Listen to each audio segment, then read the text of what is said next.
வாழ்க்கை எதற்காக? நாம் ஏன் இந்த பூமியிலே இருக்கிறோம்? நம்முடைய வாழ்க்கையின் அர்த்தம் என்ன?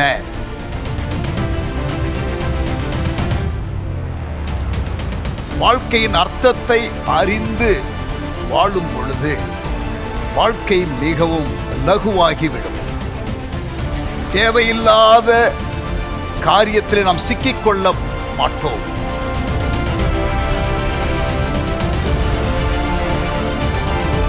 வாழ்வை மாற்றி அமைக்கக்கூடிய, மறுரூபப்படுத்தக்கூடிய ஒரு 40 நாள் பிரயாணத்திற்கு உங்களை நான் அன்புடன் அழைக்கிறேன்.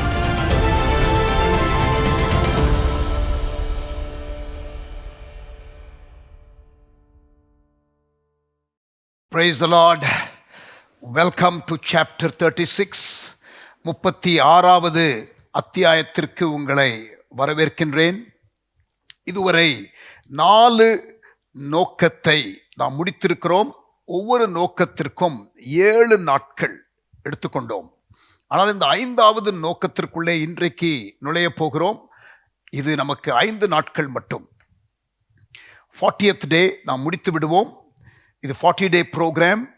ஸோ இந்த 5வது நோக்கம், இது 5 நாள் என்பதனால இது இம்பார்ட்டண்ட் இல்லை என்ற ஒரு நினைவு வேண்டாம். கடைசியாக இருக்கிறதுனால இது இம்பார்ட்டண்ட் இல்லைங்கிறத நினைச்சிட வேண்டாம். This is equally important. All the 5 purposes are important. முதலாவது நோக்கம், நீங்கள் தேவனுடைய மகிழ்ச்சிக்கென்று திட்டமிடப்பட்டீர்கள். You are planned for God's pleasure. இரண்டாவது நோக்கம், you are formed for God's family. நீங்கள் தேவனுடைய குடும்பத்திற்கென்று உருவாக்கப்பட்டீர்கள், உருவமைக்கப்பட்டீர்கள். மூன்றாவது, you are created to become like Christ. கிறிஸ்துவை போல மாறுவதற்கு சிருஷ்டிக்கப்பட்டீர்கள். நாலாவது நோக்கம், you are shaped for serving God. நீங்கள் தேவனை சேவிப்பதற்கு வடிவமைக்கப்பட்டீர்கள். Planned for God's pleasure, formed for God's family, created for Christ-likeness, shaped for serving God, and now the 5th one, you are made for a mission. மகிழ்ச்சிக்கென்று திட்டமிடப்பட்டீர்கள், தேவனுடைய குடும்பத்திற்கென்று உருவமைக்கப்பட்டீர்கள், கிறிஸ்துவை போல மாறுவதற்கு சிருஷ்டிக்கப்பட்டீர்கள், தேவனை சேவிக்க நீங்கள் வடிவமைக்கப்பட்டீர்கள். இப்பொழுது நீங்கள் ஒரு விசேஷித்த பணிக்காக ஏற்படுத்தப்பட்டீர்கள். Chapter 36, made for a mission. ஒரு விசேஷித்த பணிக்காக ஏற்படுத்தப்பட்டீர்கள். யோவான் 17ஆம் அதிகாரம் 18ஆம் வசனம். John chapter 17 and verse 18 in the Message translation. In the same way that you gave me a mission in the world, I give them a mission in the world. இது இயேசு சொல்லுகிற ஒரு வார்த்தை. அவருடைய இந்த ஹை பிரீஸ்ட்லி பிரேயர், பிரதான ஆசாரியர் ஜெபத்தில் அவர் சொல்லுகிற அந்த ஜெப வார்த்தைகள் பிதாவை பார்த்து, in the same way that you gave me a mission in the world, I give them a mission in the world. நீர் எனக்கு இந்த உலகத்தில் செய்வதற்கு ஒரு பணியை கொடுத்தது போல அவர்களுக்கும் உலகத்தில் நான் ஒரு பணியை கொடுக்கின்றேன். அது யோவான் 17:18. இப்பொழுது அப்போஸ்தலர் 20:24. இது அப்போஸ்தலனாகிய பவுல். கர்த்தராகிய இயேசு எனக்கு தந்த வேலையை நான் செய்து முடிப்பதே மிகவும் முக்கியமான காரியம். The most important thing is that I complete my mission, the work that the Lord Jesus gave me. எபேசுல இருக்கிற மூப்பர்களுக்கு கடைசியா அவர் பேசும் பொழுது சொன்ன வார்த்தை, நிறைய உபத்திரவத்தின் வழியாக கடந்து போகிறேன், எனக்கு முன்பாக உபத்திரவம் ஒன்று இருக்கிறது என்பதையும் நான் அறிந்திருக்கிறேன். ஆனால் நான் அதை சந்தோஷமாக ஏற்றுக்கொள்ளுகிறேன். ஏனென்றால் the most important thing is that I complete my mission, the work that the Lord Jesus gave me. கர்த்தராகிய இயேசு எனக்கு தந்த வேலையை நான் செய்து முடிப்பதே மிகவும் முக்கியமான காரியம். அதே போல இயேசு அவருடைய பணியை முடித்தார். பிதாவே, நீர் எனக்கு கொடுத்த வேலையை செய்து முடித்தேன் என்று சொன்னார். அப்போஸ்தலனாகிய பவுல் சொல்லுகிறார், நான் எனக்கென்று வைத்த வேலையை செய்து முடிப்பதே முக்கியமான காரியம் என்று அப்போஸ்தலர் 20:24 சொல்றாரு. லக்கை நோக்கி ஆசையாய் தொடர்கிறேன் என்று பிலிப்பியர் 3:14 சொல்றாரு.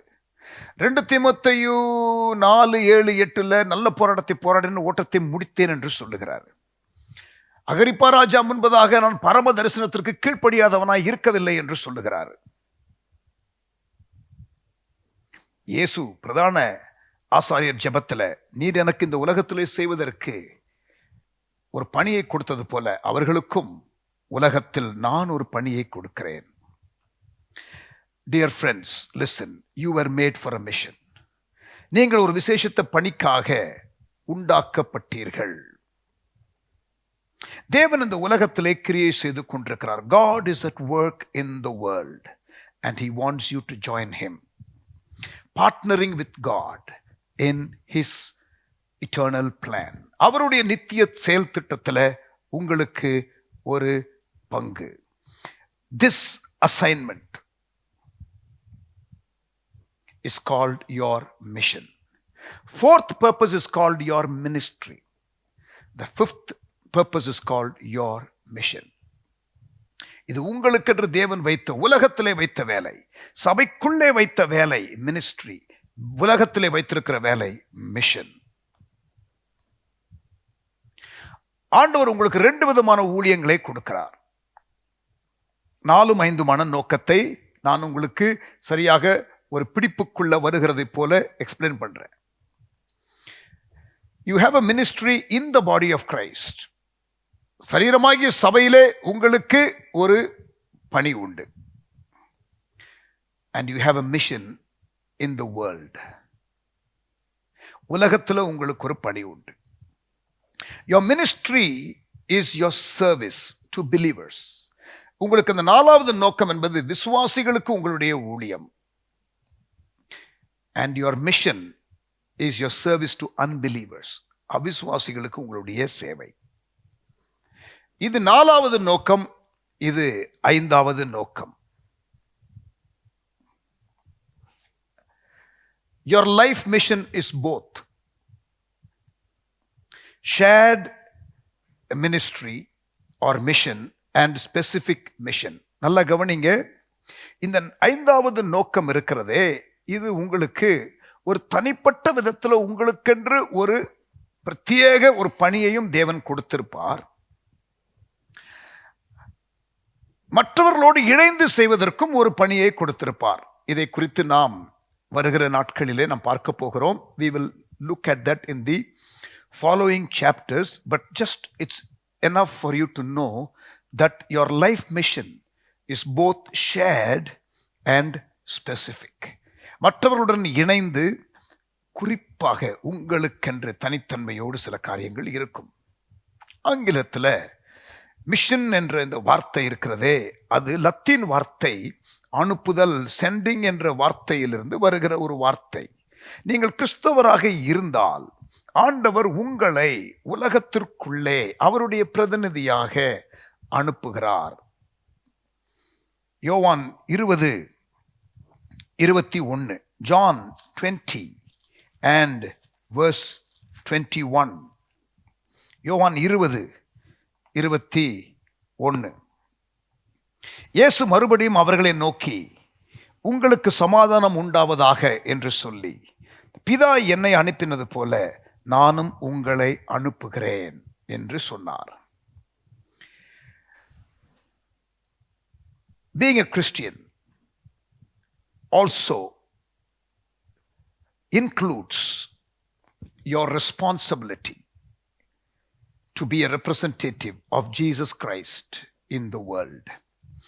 கிறிஸ்தவனாய் இருப்பது என்பது நீங்கள் இயேசு கிறிஸ்துவனுடைய பிரதிநிதியாக இந்த பூமியிலே நீங்கள் உலாவி வர வேண்டும் என்பதுதான். இயேசு தன்னுடைய 12வது வயதுல பிதாவின் வேலை அல்லது அவருடைய வாழ்க்கையின் நோக்கம் என்ன என்பதை நன்றாக அறிந்திருந்தார். Look chapter 2 and verse 49. லூக்கா 2ஆம் அதிகாரம் 49ஆம் வசனம். அதற்கு அவர் இயேசு, நீங்கள் ஏன் என்னை தேடினீர்கள்? என் பிதாவுக்கடுத்தவைகளில் நான் இருக்க வேண்டியதென்று அறியீர்களா? Don't you know that I must be involved in my father's purpose? 12 வயது இயேசு இந்த கேள்வியை கேட்கிறார். பிறகு 21 வருடம் கழித்து, after 21 years later, when he was 33, அவர் தன்னுடைய 33வது வயதுல 21 வருடம் கழித்து அவர் சொல்லுகிற காரியத்தை கவனியுங்கள். யோவான் 19:30. இயேசு காடியை வாங்கின பின்பு முடிந்தது என்று சொல்லி தலையை சாய்த்து ஆவியை ஒப்பு கொடுத்தார். பிதாவின் காரியமாய் இருக்க வேண்டும் என்று 12 வயதுல சொன்னவர் 21 ஆண்டுகளுக்கு பிறகு எல்லாம் முடிந்தது என்று சொல்லுகிறார். யோவான் 17:4 பிதாவை கொடுத்ததை செய்து முடித்தேன் என்று சொன்னார். இந்த 21 ஆண்டுகள், it was a well-lived, purpose-driven life.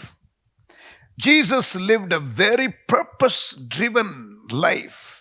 It was a life well lived. நல்ல வாழ்ந்த ஒரு வாழ்க்கை, நோக்கத்தினால் வழிநடத்தப்பட்ட ஒரு வாழ்க்கை. Jesus completed the mission the Father gave him. பிதா கொடுத்த பணியை அவர் செய்து முடித்தார். நீங்களும் இயேசு உங்களுக்கு கொடுத்த பணியை செய்து முடித்துத்தான் நீங்கள் இந்த வாழ்க்கையை முடிக்க வேண்டும்.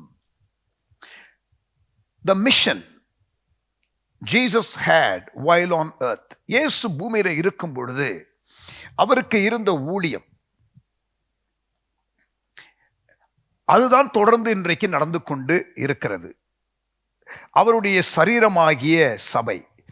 Jesus physically is not here. பூமியில இருக்கும்போது அவர் என்ன செய்தாரோ, அவர் பரமேறின பிறகு சரீரமாகிய சபை, we are his body. We should be doing what he did during his life on earth. இயேசு பூமியில் இருக்கும்போது செய்த காரியத்தை அவரை பின்பற்றுகிறவர்கள், அவருடைய பிள்ளைகள், அவருடைய பிரதிநிதிகளாக நாம் செயல்பட வேண்டும். What Jesus did in his physical body is what the spiritual body, the body of Christ, is supposed to be doing. Repeating it. What Jesus did in his physical body is what we as spiritual body, the body of Christ, must be doing. சரீரத்தில் இயேசு என்ன செய்தாரோ இன்றைக்கு ஆவிக்குரிய சரீரமாகிய சபை செய்ய வேண்டும். என்ன வேலை? இயேசுவை இந்த உலகத்திற்கு அறிமுகப்படுத்துகிற, மக்களுக்கு அறிமுகப்படுத்துகிற ஒரு வேலை. 2 கொரிந்தியர் 5ஆம் அதிகாரம்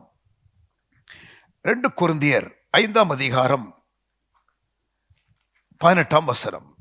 2 Corinthians chapter 5 and verse 18. Pavul ஒப்புரவாகுதல் ஊழியத்தை தனக்கு கொண்டதாக அவர் சொல்லுகிற வசனம். இவையெல்லாம் தேவனாலே உண்டாயிருக்கிறது, அவர் இயேசு கிறிஸ்துவை கொண்டு, நல்லா கவனிங்க, அவர் இயேசு கிறிஸ்துவை கொண்டு நம்மை தம்மோடே ஒப்புரவாக்கி, பிதாவாகிய தேவன் இயேசு கிறிஸ்து மூலமா நம்மை அவரோடு கூட ஒப்புரவாக்கி ஒப்புரவாகுதல் உபதேசத்தை எங்களிடத்தில் ஒப்புவித்தார். Listen to it carefully. What is Paul saying in verse 18? இந்த 18ஆம் வசனத்தில் என்ன சொல்கிறார் பவுல்? எங்களை ஒப்புரவாக்கி ஒப்புரவாக்குதல் ஊழியத்தை கொடுத்தார். இந்த ஒப்புரவாகுதல் என்பது பிதாவோடு நாம் இணைவது, ரட்சிக்கப்படுகிற வேளையில் அவருடைய பிள்ளைகளாகிற அந்த காரியம். ஒப்புரவாக்கப்பட்டோம், அவருக்கு பகைவர்களாக இருந்தோம். we were enemies to God, but now through Jesus we are reconciled to God. ஒப்புரவாக்கப்பட்டோம், we have become a child of God. Now those who are reconciled with God is given a ministry of reconciliation. நல்லா கவனிங்க, அவர் நமக்கு அவர்களை தமக்கு ஒப்புரவாக்கி ஒப்புரவாகுதல் உபதேசத்தை எங்களிடத்திலே கொடுத்தார். Reconciled and now have the ministry of reconciliation. This reconciliation is between God and man. நீங்கள் ரோமர் 5ஆம் அதிகாரம் 1ஆம் வசனத்திலே வாசித்தால், if you read Romans chapter 5 and verse 1, தேவனிடத்தில் சமாதானம் பெற்றிருக்கிறோம். We have peace with God. Peace of காட்ங்கிறது வேற, தேவ சமாதானம் என்பது வேற. அது பிலிப்பியர் 4:6-7 நீங்க வாசிக்கும் பொழுது எல்லா புத்திக்கும் எட்டாத தேவ சமாதானம் உங்களுக்கு. Peace of God comes through a life of prayer. அது இல்லை, இது பீஸ் வித் காட். இது தேவனோடு சமாதானம். பாருங்க, ரோமர் 5:1, இவ்விதமாய் நாம் விசுவாசத்தினாலே நீதிமான்கள் ஆக்கப்பட்டிருக்கிறபடியால் நம்முடைய கர்த்தராகிய இயேசு கிறிஸ்து மூலமாய் தேவனிடத்தில் சமாதானம் பெற்றிருக்கிறோம். We have been reconciled to God. இங்கே 2 கொரிந்தியர் 5:18 பவுல் சொல்லுகிறார், ஒப்புரவாகுதலை பெற்றுக்கொண்ட நாங்கள் இப்பொழுது ஒப்புரவாகுதல் ஊழியத்தை பெற்றிருக்கிறோம். God wants to redeem human beings from Satan and reconcile them to himself. பிசாசனுடைய பிடியிலே இருக்கிற பிள்ளைகளை தேவனுடைய பிள்ளைகளாக தேவன் மாற்றுவதற்கு இந்த மீட்பின் ஊழியத்தை அவர் செய்ய விரும்புகிறார். அதற்கு உங்களையும் என்னையும் அவர் அழைக்கிறார். மீட்டு நம்மை இந்த 5 நோக்கத்தில் கொண்டு வந்து நிறுத்த விரும்புகிறார். To love him, to be in fellowship with his family, to become like him, to have ministry to one another and to reach the world. இந்த 5 நோக்கத்தை நிறைவேற்றுவதற்காக நம்மை ஸ்தானாபதியாக, அம்பாசிடர்ஸ், பாருங்க 20ஆம் வசனம், ஆனபடியினால் தேவனானவர் எங்களை கொண்டு புத்தி சொல்லுகிறது போல நாங்கள் கிறிஸ்துவுக்காக ஸ்தானாபதிகளாய் இருந்து, we are ambassadors of his kingdom, the eternal kingdom. தேவ ராஜ்யத்தினுடைய தூதர்களாக, அம்பாசிடர்ஸாக நாங்கள் இருக்கிறோம் என்று சொன்னார். பிரியமானவர்களே, வாட் an honor. ஒரு நாட்டினுடைய தூதராக இன்னொரு நாட்டில் போய் இருக்கிறது எவ்வளவு பெரிய பிரிவிலேஜ் இல்ல? ஒரு மந்திரிக்கு இருக்கிற ஸ்தானம், முழு இந்தியாவிற்கு நீங்கள் பிரதிநிதியாக, இந்தியாவினுடைய அரசாங்கத்தினுடைய பிரதிநிதியாக அம்பாசடர் வேற கண்ட்ரீஸ்ல இருப்பாங்க. அதை விட மேலான ஒரு பாக்கியம் ரட்சிக்கப்பட்ட ஒவ்வொருவருக்கும் தேவராஜ்யத்தின் ambassadors. You and I are representatives of God's kingdom on earth. சில ஏரியாவில் வேற யாருமே இருக்க மாட்டாங்க, நீங்க தான் exclusive ambassador. You have to be the light, you have to represent the kingdom that you are from. நீங்கள் இருக்கிற ராஜ்யத்தினுடைய பிரதிநிதியாக நீங்கள் இருக்க வேண்டும். The importance of your mission, உங்களது பணியின் முக்கியத்துவம். ஒரு 6 காரியத்தை மிக வேகமாக நாம் பார்க்கலாம். Let us look at 6 things. The importance of your mission. இந்த 5வது நோக்கத்தினுடைய முக்கியத்துவம், நீங்கள் செய்ய இருக்கிற இந்த 5வது நோக்கத்தினுடைய முக்கியத்துவம்.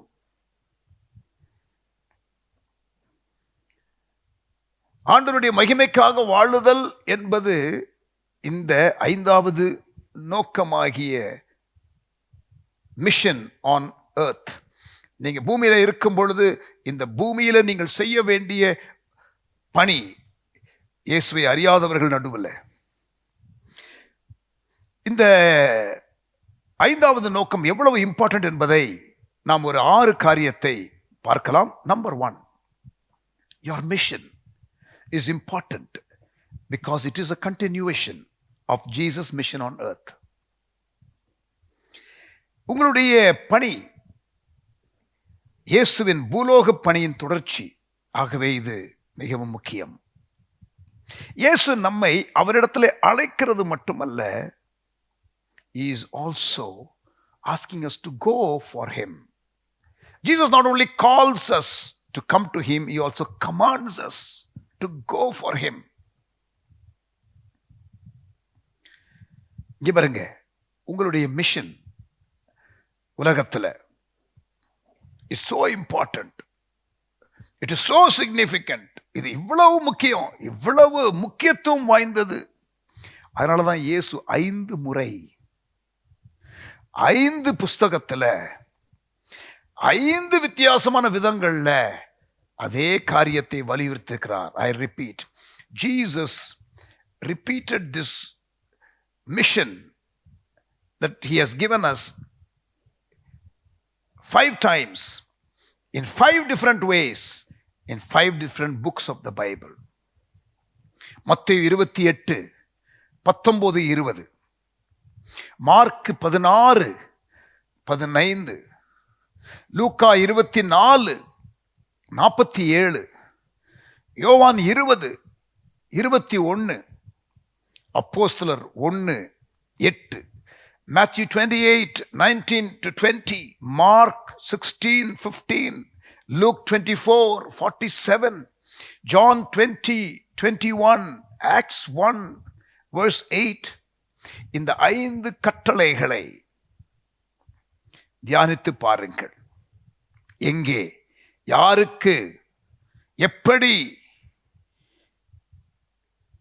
எல்லா காரியத்தையும் விரிவாக நீங்கள் அதிலே பார்க்கலாம். இந்த பிரதான கட்டளை ஒன்னு எடுத்துக்கொள்வோம். Matthew 28 19 20. இது யாருக்கு கொடுக்கப்பட்டது?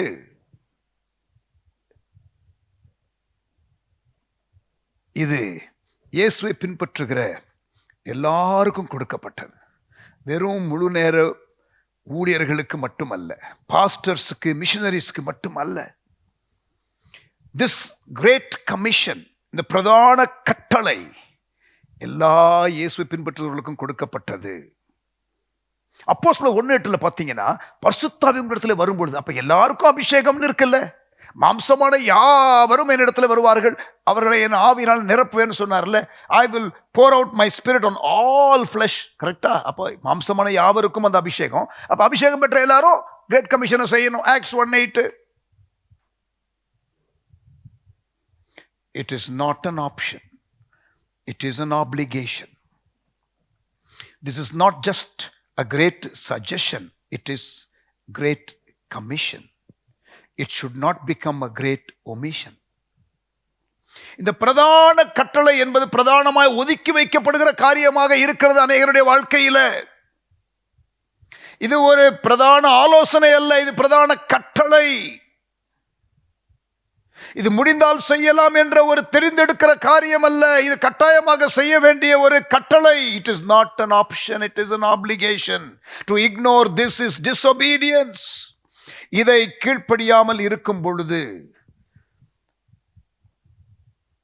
இதை செய்யாமல் இருக்கும் பொழுது நாம் கீழ்ப்படியாதவர்களாக இருக்கிறோம். நம்மை சுற்றி இருக்கிற இயேசுவை அறியாத மக்களுக்கு நாம் தான் உத்தரவாதி என்று ஆண்டவர் சொல்லுகிறார். ஒரு வசனம் பார்க்கலாமா? எசேக்கியேல் 3:18. லெட்ஸ் ரீட் எசேக்கியேல் சாப்டர், எசேக்கியேல் தீர்க்கதரிசன புஸ்தகம் 3ஆம் அதிகாரம் 18ஆம் வசனம். சாகவே சாவாய் என்று நான் துன்மார்க்கனுக்கு சொல்லுகையில், நீ துன்மார்க்கனை தன் துன்மார்க்கமான வழியில் இராதபடி எச்சரிக்கும்படியாகவும் அவனை உயிரோடே காக்கும்படியாகவும் அதை அவனுக்கு சொல்லாமலும் நீ அவனை எச்சரிக்காமலும் இருந்தால் அந்த துன்மார்க்கன் தன் துன்மார்க்கத்தில் சாவான், அவன் இரத்தப்பழியையோ உன் கையிலே கேட்பேன். திருப்பி வாசிக்கிறேன், எசேக்கியேல் 3:18. சாகவே சாவாய் என்று நான் துன்மார்க்கனுக்கு சொல்லுகையில், நீ துன்மார்க்கனை தன் துன்மார்க்கமான வழியில் இராதபடிக்கு எச்சரிக்கையாயிருக்கும்படியாக அவனை உயிரோடு காக்கும்படியாக அதை அவனுக்கு சொல்லாமலும் நீ அவனை எச்சரிக்காமலும் இருந்தால், சொல்லாமலும் எச்சரிக்காமலும் இருந்தால் அந்த துன்மார்க்கன் தன் துன்மார்க்கத்தில் சாவான், அவன் இரத்தப்பழியையோ உன் கையிலே கேட்பேன்.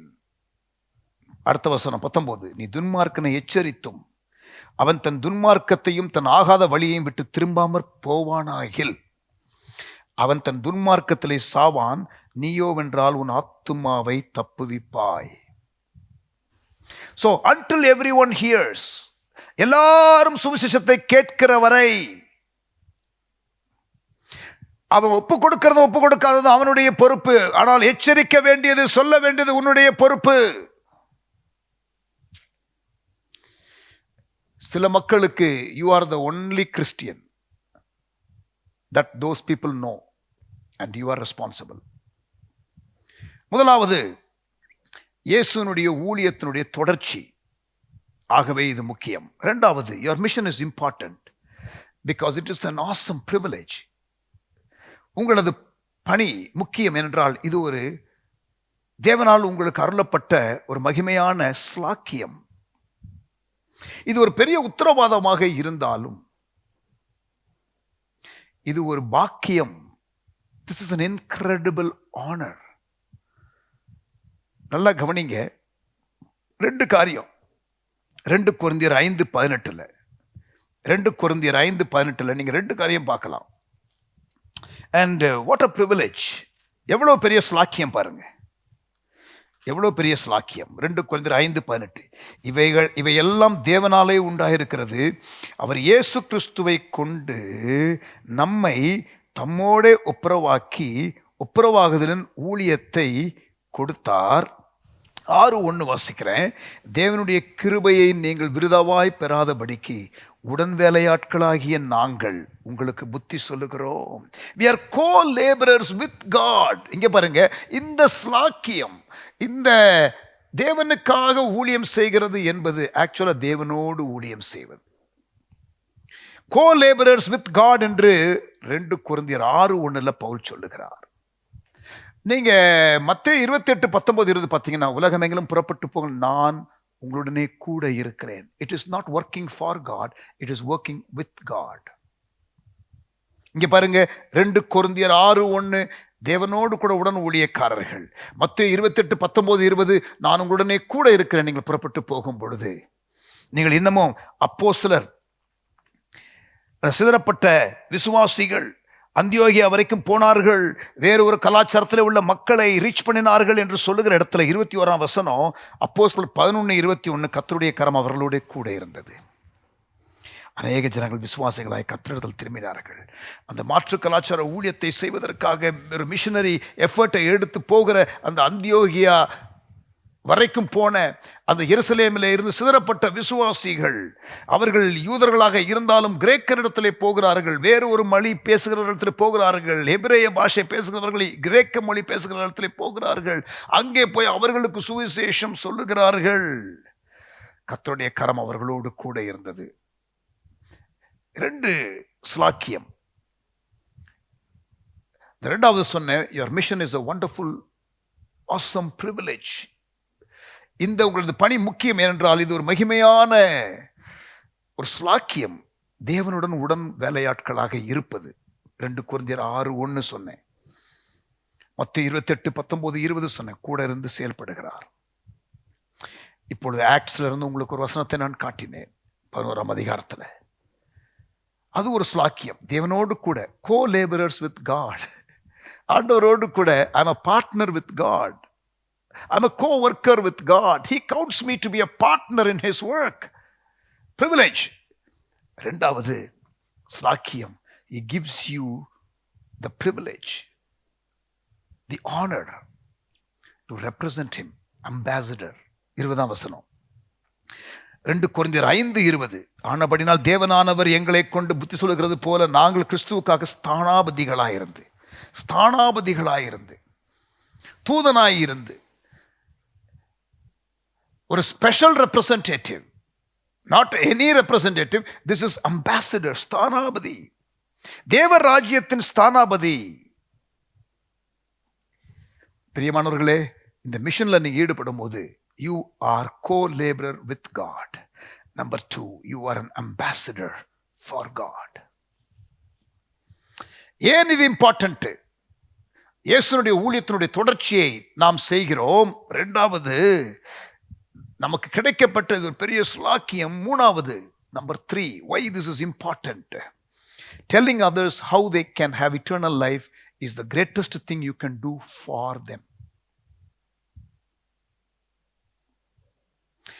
நித்திய ஜீவனை பெற்றுக்கொள்வது எப்படி என்று பிறருக்கு கூறுவதுதான் நாம் அவர்களுக்கு செய்யக்கூடிய மிகப்பெரிய காரியம். நீங்க உலகத்துல மனுஷனுக்கு எந்த ஹெல்ப் வேணா பண்ணலாம், but the greatest help that you can do for a man is to introduce him to Jesus.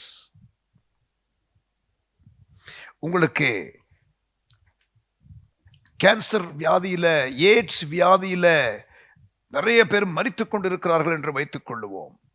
அந்த நோயிலிருந்து தப்பித்துக் கொள்ள முடியாமல் போராடி கொண்டிருக்கிறார். ஆனால் உங்களுக்கு எப்படியோ அந்த வியாதிக்கு ஒரு மருந்து தெரிகிறது. அதை எடுத்தால் கண்டிப்பா அவர்கள் அதிலிருந்து வெளியில வந்து விடுவார்கள் என்று தெரிகிறது. அதை சொல்லாமல் இருக்கிறது எவ்வளவு பெரிய crime. In a desert, to know where there is water and not to tell someone is crime. It is a life-saving information.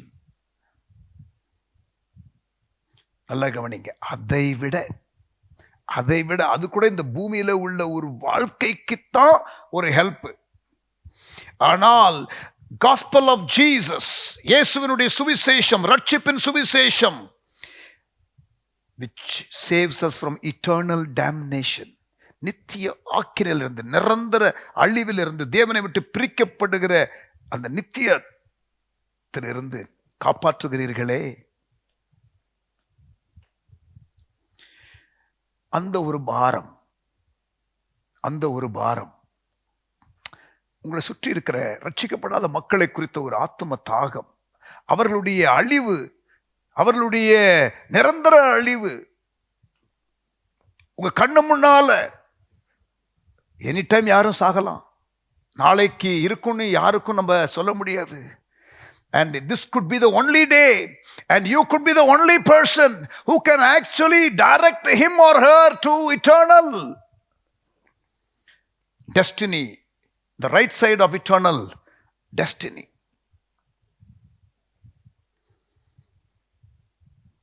ரொம்ப வருஷமா கிறிஸ்தவர்களா இருக்கிறவர்களுடைய பிரச்சனை என்ன தெரியுமா? இந்த செய்தி எப்படியோ மழுங்கி போய் விடுகிறது. இதனுடைய சீரியஸ்னஸ், ரட்சிக்கப்பட்ட பொழுது ஒருவேளை அது அப்படி இருக்கலாம், ஆனால் அதுக்கப்புறம் அப்படியே கொஞ்சம் கொஞ்சமாக அதை மறந்து விடுகிறோமோ? பல வருடங்களாக கிறிஸ்தவர்களாக இருக்கிறவர்கள் ஆத்துமாதாயம் செய்யாத காரியத்தை பார்க்கிறோமே. One problem of old Christians is they don't consciously remember, they forget conveniently the consequences of not accepting Jesus. அப்போஸ்தலர் 4:12 அவராலே அன்றி வேறு ஒருவராலும் ரட்சிப்பு இல்லை, நாம் ரட்சிக்கப்படும்படிக்கு வானத்தின் கீழெங்கும் மனுஷர்களுக்குள்ளே அவருடைய நாமமே அல்லாமல் வேறொரு நாமம் கட்டளையிடப்படவில்லை என்றான். வேறு ஒரு நாமம் கட்டளையிடப்படவில்லை. There is no other way. நானே வழியும் சத்தியமும் ஜீவனுமாய் இருக்கிறேன் இயேசு சொன்னார் யோவான் 14:6. என்னை அல்லாமல் ஒருவனும் பிதாவினிடத்திலே வரான் என்று சொன்னார். தேவனுக்கும் மனுஷருக்கும் இடையில மத்தியஸ்தர் ஒருவரே, அவர் இயேசு கிறிஸ்துவே. Telling others how they can have eternal life is the greatest thing you can do for them. நித்திய ஜீவனை பெற்றுக்கொள்வது எப்படி என்று பிறருக்கு கூறுவதுதான் நாம் அவர்களுக்கு செய்யக்கூடிய மிகப்பெரிய காரியம். Yet we know people around us all the time are people who are not saved. நம்ம சுற்றி இருக்கிற எத்தனையோ பேர் ரட்சிக்கப்படாமல் இருக்கிறார்கள். இது முக்கியமான நோக்கம் பிரியமானவர்களே. உங்களுடைய நண்பர்கள், உறவினர்கள், உங்களுடைய வீட்டமைப்பு பகுதியில் இருக்கிறவர்கள், உங்களுடைய நெட்வொர்க்கில் கான்டாக்டில் இருக்கிறவர்கள், ஒருவேளை அவர்களுக்கு நீங்கள் தான், வேறு யாரும் இல்லை சொல்வதற்கு என்ற நிலை இருக்கலாம். It's important. முதலாவது இயேசுனுடைய ஊழியத்தை நீங்கள் தொடர்ந்து செய்கிறீர்கள், அதனால இது முக்கியம். To continue the ministry of Jesus on earth. Number 2, it's a great privilege. co-laborers with God, ambassadors of God. மூணாவது, மற்றவர்கள்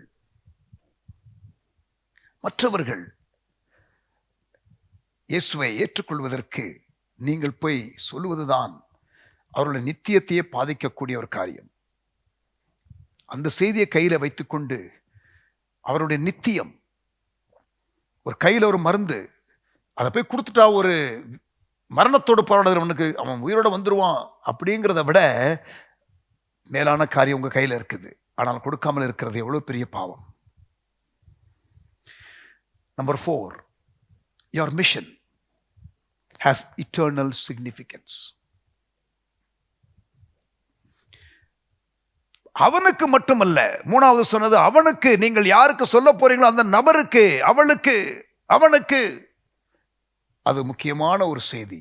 இது உங்களுக்கு இந்த 4வது point. It's important because your mission has eternal significance. உங்களது பணி நித்தியம் முக்கியத்துவம் கொண்டது.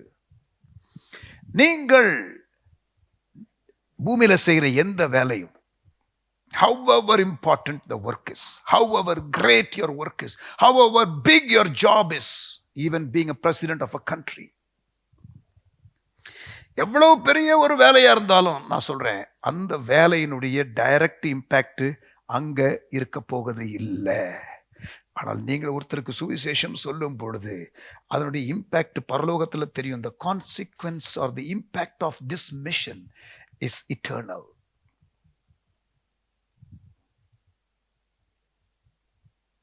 And God rewards you for that. அதற்கு நித்தியத்தில் உங்களுக்கு பலனும் ஆண்டவர் வைத்திருக்கிறார். அப்படின்னா நான் வேலையை விட்டுணுமா பாஸ்டர், ஊழியத்துக்கு வந்துட்டுமா pastor? No no no no, that is not what we are saying. If God calls you, you must come. But that is not what we are saying. தேவன் உங்களை அழைத்தால் நீங்கள் வரலாம், கண்டிப்பாக தேவன் அழைத்தால் வரணும். ஆனால் இங்கே சொல்லப்படுகிற பாயிண்ட் என்ன தெரியுமா? As a mother, as a teacher, as a worker in any company, as a salesman, you got to be introducing Jesus to people who do not know Jesus in your network of relationships. உங்களுடைய உறவுகள் இருக்கிறதே, நட்பும் உறவும் இருக்கிறதே, அந்த வலையில, அந்த நெட்வொர்க்ல நீங்கள் இயேசுவை குறித்து சொல்ல வேண்டும். You should share the gospel.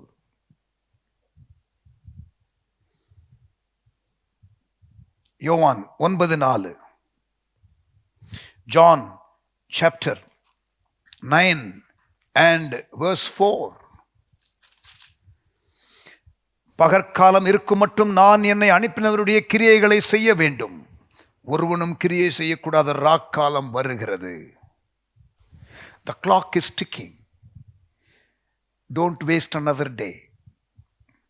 You may not have an opportunity when your life ends or when that person, his or her life ends. அந்த நபருக்கு இருக்கிற வாய்ப்பு, அந்த நபரை நீங்கள் நித்தியத்துக்குள்ள கொண்டு போகிற வாய்ப்பு ஒருவேளை உங்களுக்கு இல்லாமல் போகலாம். அவர்கள் மரிக்கும் தருவாயில்லை, அல்லது நீங்களே மரித்தால் உங்களுக்கு அதற்கு பிறகு யாருக்கும் காஸ்பல் சொல்ல முடியாது.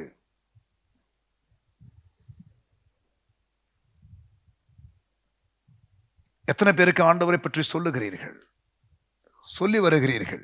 உங்க மூலம் இதுவரைக்கும் எத்தனை பேர் ரட்சிக்கப்பட்டிருக்கிறாங்க? நீங்க ரட்சிக்கப்பட்டு எத்தனை வருஷம் ஆகுது? Has anyone come to know the Lord because of you sharing the gospel? You've been Christian for more than 5 years. Shame on you. 5 வருடம் கிறிஸ்தவர்களாக நீங்கள் இருந்தும் இன்னும் ஒரு நபரை கூட நீங்கள் கிறிஸ்துவுக்குள்ள நேரடியா சுவிசேஷம் சொல்லி நீங்கள் கொண்டு வராத பட்சத்திலே நான் சொல்லுகிறேன், வெட்கக்கேடு.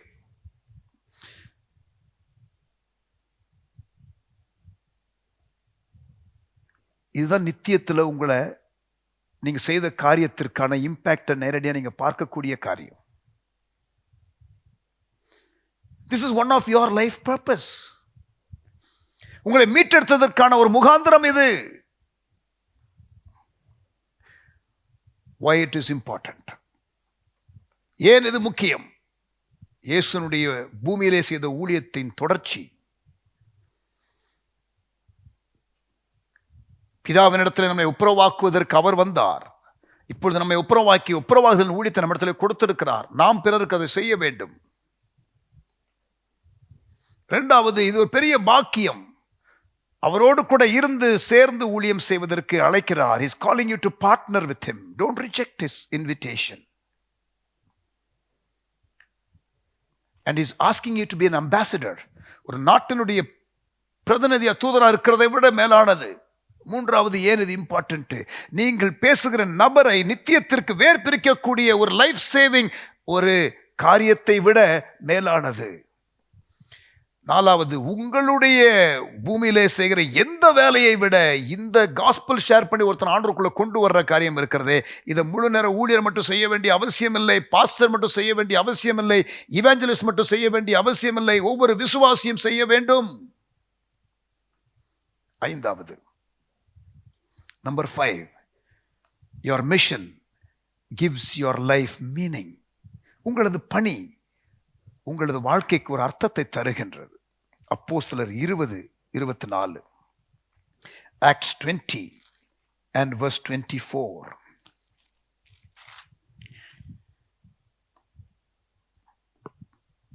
ஆகிலும் அவைகள் ஒன்றையும் குறித்து கவலைப்படேன். பவுல் சொல்லுகிறது, எபேசில் உள்ள விசுவாசிகளுக்கு, சபை மூப்பர்களுக்கு சொல்லுகிற காரியம். கடைசியா அவர்களோடு கடைசியா சந்திக்கிறார், அதுக்கப்புறம் பார்க்க போறதில்லை. அவரிடத்துல பேசும்போது சொல்லுகிறார், ஆகிலும் அவைகளில் ஒன்றையும் குறித்து கவலைப்படேன். எதை குறித்து? கட்டுகள், உபத்திரவங்கள், ஆபத்துகள் எனக்கு இருக்கிறது என்று தெரிகிறது, அதை குறித்து நான் கவலைப்படலை. என் பிராணனையும் நான் அருமையாக எண்ணேன், என் ஓட்டத்தை சந்தோஷத்தோட முடிக்க. எல்லாம் எனக்கு என் ஓட்டத்தை சந்தோஷத்தோடு முடிக்கணும்.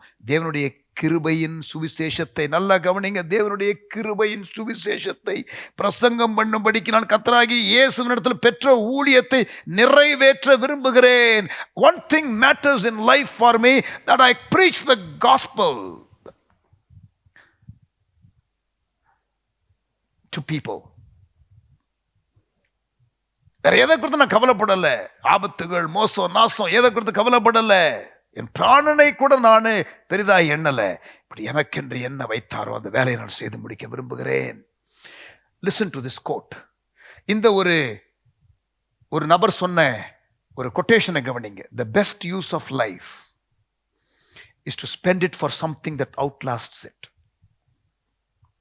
The best use of life is to spend it for something that outlasts it. நீங்க வாழ்க்கையில எதை செய்றீங்களோ செய்யலையோ, உங்க வாழ்க்கையை நீங்க பெஸ்டா யூஸ் பண்றது எது தெரியுமா? உங்களுடைய வாழ்க்கைக்கு பிறகும் ஒரு தாக்கத்தை நீங்கள் வைத்து போகிற, உங்கள் வாழ்க்கையை கடந்து இருக்கிற காரியத்தில் தாக்கத்தை கொண்டு வருவதுதான் best life. Everything else will vanish eventually. That is why we must live a purpose-driven life. நோக்கத்தினால் வழிநடத்தப்பட்ட வாழ்க்கை வாழ வேண்டியது அதனால தான் முக்கியம். We must be committed to worship. We must be committed to fellowship. We must be committed to discipleship, spiritual growth. We must be committed to ministry to one another. We must be committed to mission to the world. நாம் தேவனை ஆராதிக்க, தொழுது கொள்ள, தேவனுடைய குடும்பத்திலே அங்கம் வகிக்க, கிறிஸ்துவுக்குள் வளர, சபைக்குள்ளே ஊழியங்களை செய்ய, உலகத்திலே இருக்கிற அந்த பணியை செய்ய, இதை மட்டும் கரெக்டாக செஞ்சீங்கன்னா அந்த 5 நோக்கங்களை, மற்ற வேலைகள் இருக்கட்டும், இல்லை ஒர்க் இருக்கட்டும், மற்ற காரியங்கள் எல்லாம் லைஃப் இல்லை மற்ற எல்லாரும் செய்கிற காரியங்கள் இருக்கட்டும், இந்த 5 நோக்கம்தான் நித்தியத்தில் உங்களை பாதிக்கும். These are the things that will have, these activities are the things that will last forever.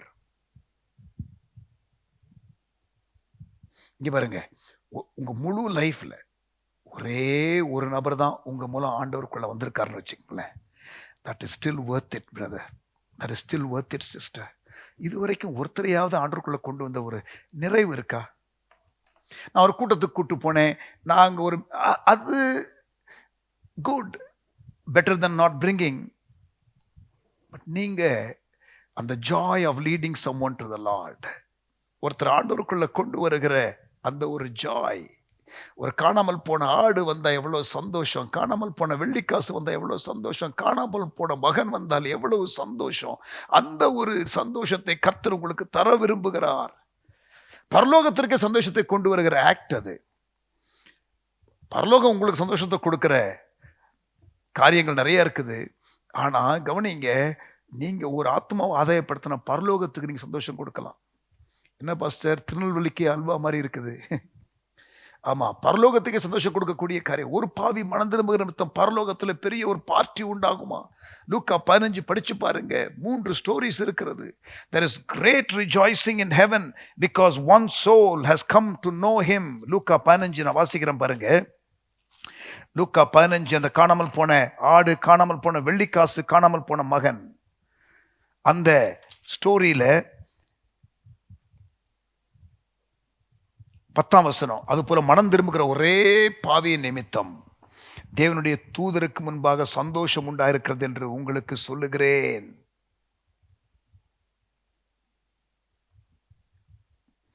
7ஆம் வசனம்.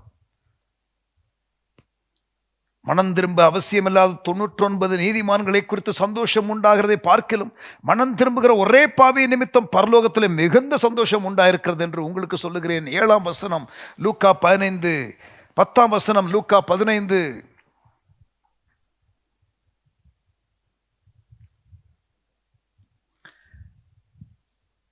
Your mission gives life meaning. ஆண்டவர்கிட்ட கேளுங்க, ஆண்டவரே என் வாழ்க்கையில் நான் யாருக்கு உங்களுடைய அன்பை சொல்லணும்? ஃபோக்கஸ் பண்ணுங்க, ஜெபம் பண்ணுங்க, அவங்க பேரை தேவ சமூகத்தில் கொண்டு வாங்க. 2 கொரிந்தியர் 4:4 சொல்லுகிறது, பிரபஞ்சத்தின் அதிபதியானவன் சுவிசேஷ ஒளியை அவர்கள் காணக்கூடாதபடிக்கு அவிசுவாசிகளாகி அவர்களுடைய மனதை குருடாக்கி வைத்திருக்கிறான். போராடி ஜெபம் பண்ணுங்க. விதைக்கிறவனாலும் அல்ல, நீர் பாய்ச்சுகிறவனாலும் அல்ல, விளையச்சுகிற கர்த்தராலே ஆகும். ரட்சிப்பு கர்த்தருடையது. ஆனால் நீங்கள் விதைக்கணும், நீர் பாய்ச்சணும். அந்த பலவானை முந்தி கட்டினால் ஒழிய கொள்ளை பொருளை சுதந்திரிக்க முடியாது என்று சொல்லப்பட்டது போல இந்த மனக்கண்களை குருடாக்கி வைத்திருக்கிற பிசாசின் காரியத்தை நீங்கள் என்கேஜ் பண்ணணும். பிலீவர்ஸ் ஜெபம் பண்ணணும் உங்க ரட்சிக்கப்படாத நண்பர்களுக்காக. கேளுங்க ஆண்டவர்கிட்ட. ஒரு 10 பேரை எழுதுங்க, ஒரு 20 பேரை எழுதுங்க. டெய்லி ஜெபம் பண்ண ஆரம்பிங்க, உபவாசம் எடுத்து ஜெபியுங்க, போராடுங்க அவருடைய வாழ்க்கைக்காக. பிசாசு கையிலிருந்து அவர்களை பிடுங்குங்க ஜெபத்தில். 6வது, why this is important. God's timetable for history's conclusion is connected to the completion of our Great Commission. இந்த பிரதான கட்டளை இருக்கிறதே ஆண்டவர் கொடுத்தது, அதை நிறைவேற்றி முடிக்கிறது வரலாற்றின் முடிவுக்கான தேவனுடைய கால அட்டவணை. இன்றைக்கு 2வது வருகையை குறித்து, செகண்ட் கம்மிங்கை குறித்து அவ்வளவு ஆவல். நீங்க போய் யூடியூப்ல பாருங்க, இந்த 2ஆம் வருகையை குறித்து யாராவது பேசணும், அவ்வளோ வியூஸ் இருக்கும். People want to know. Sensational டைட்டில்ஸை போட்டுட்டா இன்னும் மக்கள் ஆர்வமா இருக்கிறார்கள். அதே ஆர்வம் தான் ஜீசஸ் டிசைபிள்ஸ்க்கும் இருந்துச்சு. பாருங்க, அப்போஸ்தலர் 1ஆம் அதிகாரம், ஆக்ட்ஸ் சாப்டர் 1 verse 7. அதற்கு அவர் 6ஆம் வசனம்,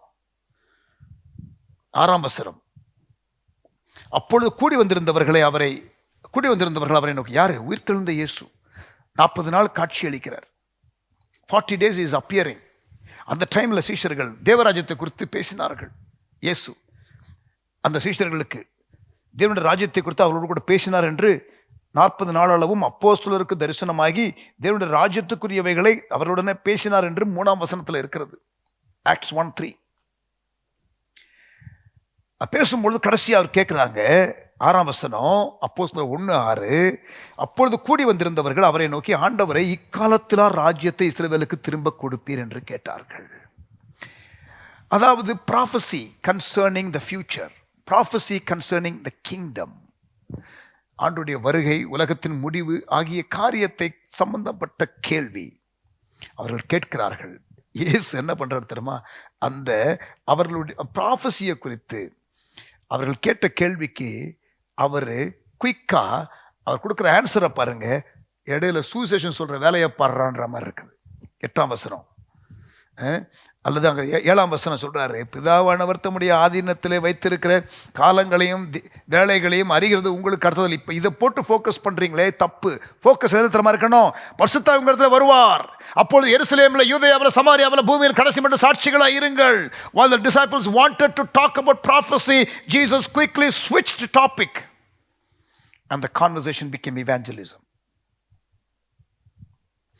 ஆண்டவருடைய வருகையின் வேலையை ஒருவரும் அறியார்கள் என்று மத்தேயு 24:36 சொன்னார் ஆண்டவர்.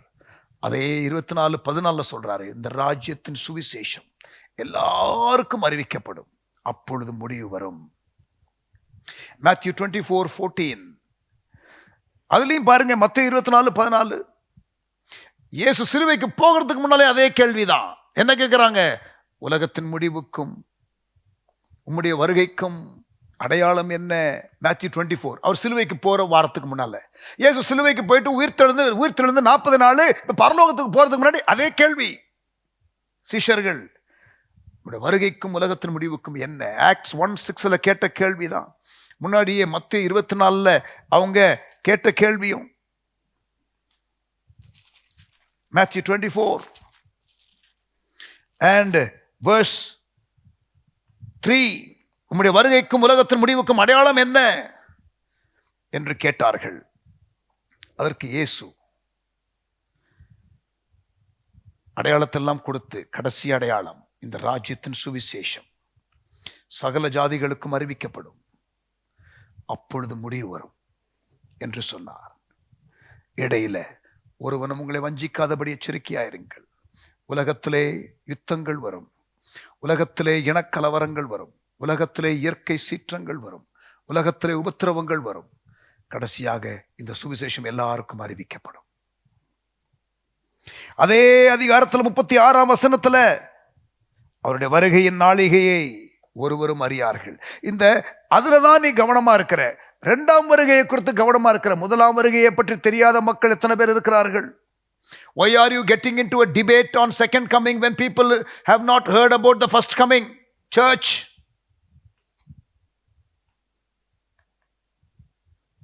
நீ பாருங்க, if you want Jesus to come back soon, get on with the mission. Because இந்த ராஜ்யத்தின் சுவிசேஷம் எல்லாருக்கும் அறிவிக்கும் பொழுது தான் முடிவு வரும். அது உன் கையில் இருக்குது. எப்பன்னு என்கிட்ட கேட்காத, உன் கையில் தான் இருக்குது. ராஜ்யத்தின் சுவிசேஷம் எல்லாருக்கும் அறிவிக்கப்படணும். You want Jesus to come back soon?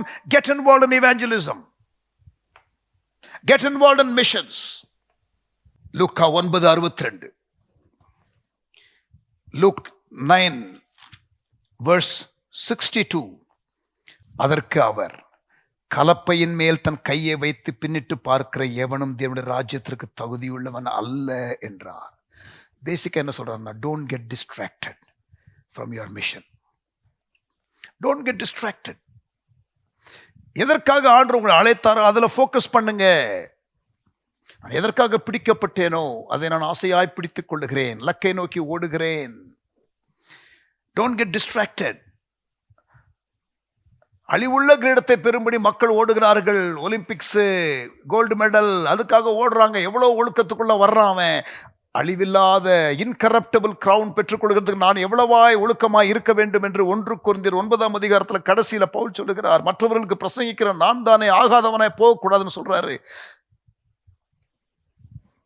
டிசிப்ளினோட இருக்கணும்னு சொல்றாரு. என் சரீரத்தை ஒடுக்குகிறேன் என்று சொல்லுகிறார். I beat my body to subjection.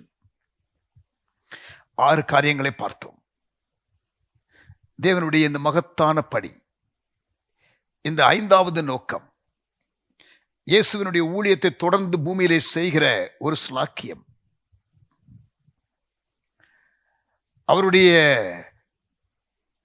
தூதராக அம்பாசடராக அவரை ரெப்ரசன்ட் பண்ணுகிற பாக்கியம், அவரோடு கூட உடன் ஊழியம் செய்கிற பங்காளியாக இருக்கிற ஒரு பார்ட்னராக இருக்கிற ஒரு அழைப்பு, சுத்தி இருக்கிற மக்களுடைய நித்தியத்தை பாதிக்கக்கூடிய செய்தி, உங்களுடைய நித்தியத்தை பாதிக்கக்கூடிய ஒரு வேலை, உங்கள் வாழ்க்கைக்கு ஒரு அர்த்தத்தை கொண்டு வருகிற ஒரு பணி, இயேசுனுடைய வருகைக்கு ஒரு ஹிஸ்டரியுடைய கன்க்ளூஷனுக்கு, God's time table for history's கன்க்ளூஷனுக்கு நீங்களும் நான் அந்த பிரதான கட்டளையை முடிக்கிறதுக்கு ஒரு சம்பந்தம் இருக்கிறது. That is why this is important. Why is this 5th purpose very important? For these 6 reasons. இதை நிறைவேற்றுவதற்கு என்ன விலைக்கிரயம் செலுத்தணும்? What it costs to fulfill your mission. உங்க லைஃப்ல நீங்கள் இந்த 5வது நோக்கத்தை நிறைவேற்றுவதற்கு நான் என்ன செய்யணும்? ரொம்ப சிம்பிள் பிரதர், ரொம்ப simple sister. Abandon your agenda. Embrace God's agenda. உங்களுடைய வாழ்க்கையின் உங்களுடைய ஓன் லட்சியங்கள் லக்குகள் இருக்கிறதே, அதை தூக்கி ஓரத்தில் வச்சுட்டு ஆண்டவர் உங்களுக்கு வச்சிருக்கிற லட்சியம் நோக்கம் இருக்கிறதே அதை எம்ப்ரேஸ் பண்ணுங்க. ரொம்ப கடினமான காரியம் சொல்றீங்களே, இயேசு என்ன செய்தாரு? லூக்கா 22:42 ஆகிலும் என் சித்தம் அல்ல உம் சித்தம்னு சொன்னாரே. அப்ப தேவகுமாரனாகிய இயேசு பாவம் அறியாதவரே, அவர் அவ்வளவு பெரிய ஒரு நபரே என்னுடைய சித்தம் அல்ல உம் சித்தம்னு ஒப்பு கொடுத்தா பூமியின் வாழ்க்கையில நீங்களும் நானும் எவ்வளவு அதிகமா ஒப்பு கொடுக்கணும். Not my will but your will be done. அது கஷ்டம்தான், இரத்த குழாய் வெடிக்குது. ரோமர் 6:13 சொல்லுகிறது, உங்களுடைய அவயவங்கள் ஒவ்வொன்றையும் நீதியின் அவயவங்களை ஒப்பு கொடுங்க. Offer the members of your body as instruments of righteousness. ரட்சிக்கப்பட்ட நீங்க உங்களுடைய அங்கங்களை தேவனுடைய காரியத்திற்காக பயன்படுத்துங்கள். அநீதியான காரியங்களுக்காக உங்களுடைய அங்கங்களை பயன்படுத்தினவர்கள் இப்பொழுது நீங்கள் ரட்சிக்கப்பட்டு ஞானஸ்தானம் எடுத்து ரோமர் 6:13 now use the members of your organ for his sake, for righteousness sake. நீதியின் ஆயுதங்களாக பயன்படுத்துங்கள். 1 கொரிந்தியர் 6:19-20 நீங்கள் கிரயத்திற்கு கொல்லப்பட்டீர்கள். you are bought with a price. என்ன கிரயம் செலுத்தணும்? அந்த 5வது நோக்கத்திற்கு நீங்களே கிரயத்திற்கு கொல்லப்பட்டீர்கள் சார். ஆகவே உங்க லைஃபையே கொடுத்துருங்க சார். அதான் பாயிண்ட். ஆவியினாலும் சரீரத்தினாலும் மகிமைப்படுத்துவோம் ஆண்டவரை. I will offer my body as a living sacrifice. Romans 12:1. Romans 6:13. I will offer my members as members of my body as instruments of righteousness. நீதியின் ஆயுதங்களை என்னுடைய அங்கங்களை பயன்படுத்துவேன். என் சரீரத்தையே ஜீவபலியா கொடுப்பேன். 1 கொரிந்தியர் 6:19-20. நான் விலைக்கு கொள்ளப்பட்டேன். நான் என்னுடையவன் அல்ல. என்னுடைய சரீரம் தேவனுடைய ஆலயம். அவருக்கென்று கொடுப்பேன். மத்தேயு 6:33. முதலாவது என்னுடைய ராஜ்யத்தின் நீதியும் தேடுவேன். அல்லேலூயா. What it costs to fulfill this commission, this mission that God has given. உங்களது பணியை நிறைவேற்ற என்ன காரியம் தேவைப்படும்? என்ன நீங்க விலைக்கிரயம் செலுத்தணும்? உங்களுடைய அஜெண்டாவை தூக்கி போட்டுட்டு தேவனுடைய அஜெண்டாவை எம்ப்ரேஸ் பண்ணுங்க. எந்த வேலை செய்தாலும் பரவாயில்ல, எந்த கரியர்ல இருந்தாலும் பரவாயில்ல, எந்த ஒரு வாழ்க்கையின் நீங்க நிலையில இருந்தாலும் பரவாயில்ல, அதெல்லாம் நீங்கள் செய்யக்கூடாது என்பதே கிடையாது இந்த லார்ஜர் பாயிண்ட். பட் ஆனா இது முக்கியமானதை விட்டுற போறீங்கிறது தான் அழுத்தமாக சொல்லப்படுகிற சத்தியம். கடைசியா ரிக் வாரன் ஒரு அழகான ஒரு ரியல் ஸ்டோரியை சொல்லுகிறார். One more for Jesus. இன்னும் ஒருவர் இயேசுவுக்காக. ரிக் வாரனுடைய தகப்பன் ஜிமி ஒரு 50 வருஷம் ஊழியம் செஞ்ச ஒரு பாஸ்டர். ஒரு ரூரல் ஒரு நாட்டுப்புற சபையில ஊழியராக இருந்தவர். இந்த 50 வருஷ ஊழியத்தில் அவர் உலகம் எங்கிலும் ஒரு 150 சபையை கட்டி கொடுத்திருக்கிறாராம்.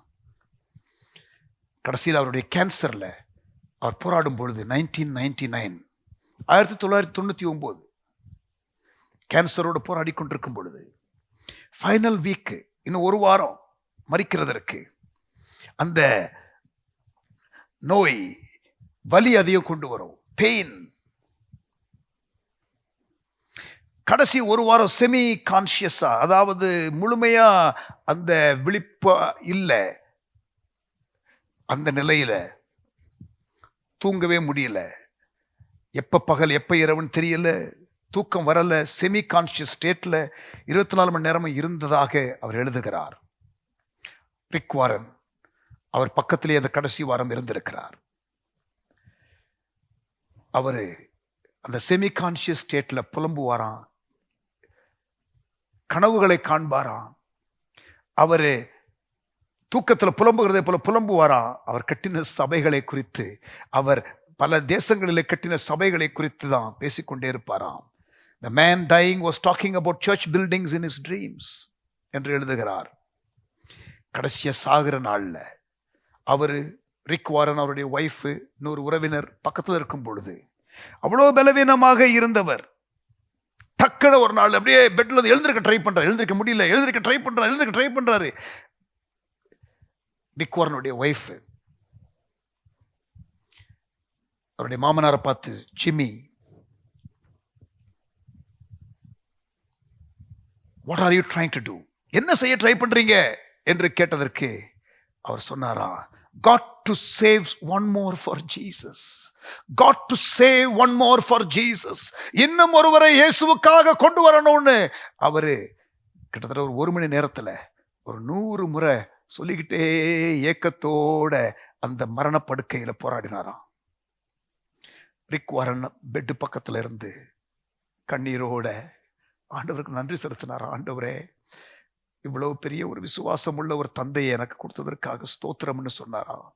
அந்த நேரம் இவருடைய அழுகையை பார்த்து, மகனை பார்த்து, அப்பா அந்த சாக போற அந்த கடைசி மணி நேரத்துல கையை பிடிச்சு, at that time dad reached out and placed his frail hand on my head and said, கையை கூட தூக்க முடியல, பலவீனப்பட்ட கைகளை வைத்து, save one more for Jesus, save one more for Jesus என்று சொல்லி ஜீவனை விட்டாராம். ரிக் வாரன் சொல்லுகிறார், that is the theme for the rest of my life. என்னுடைய வாழ்க்கையின் மீதியான பகுதிக்கு இதுதான் என்னுடைய லட்சியம். God wants his lost children to be found. இதே ஃபோக்கஸ் உங்களுக்கு இருக்கட்டும். One more for Jesus, one more for Jesus before your life runs out. One more for Jesus. Run your race with purpose and that which has eternal significance. Amen. இன்றைக்கு முதலாவது நாள் இந்த 5வது நோக்கத்தை பார்த்திருக்கிறோம். இன்னும் நமக்கு 4 நாட்கள் இருக்கிறது. May the Lord speak to us. Already God has been speaking to us through this session. இந்த செஷன் மூலமாகவே இந்த 5வது நோக்கத்தை குறித்து தெளிவாக பேசியிருக்கிறார் என்று நான் நம்புகிறேன். இன்னும் 4 நாட்களும் ஆண்டவர் பேசுவார். ஒப்பு கொடுங்க. நல்ல தகப்பனே, எங்களோட பேசின வார்த்தைகளுக்காக ஸ்தோத்திரம். Thank you, Lord, for speaking to us. May we be conscious of this assignment, this purpose, the 5th purpose.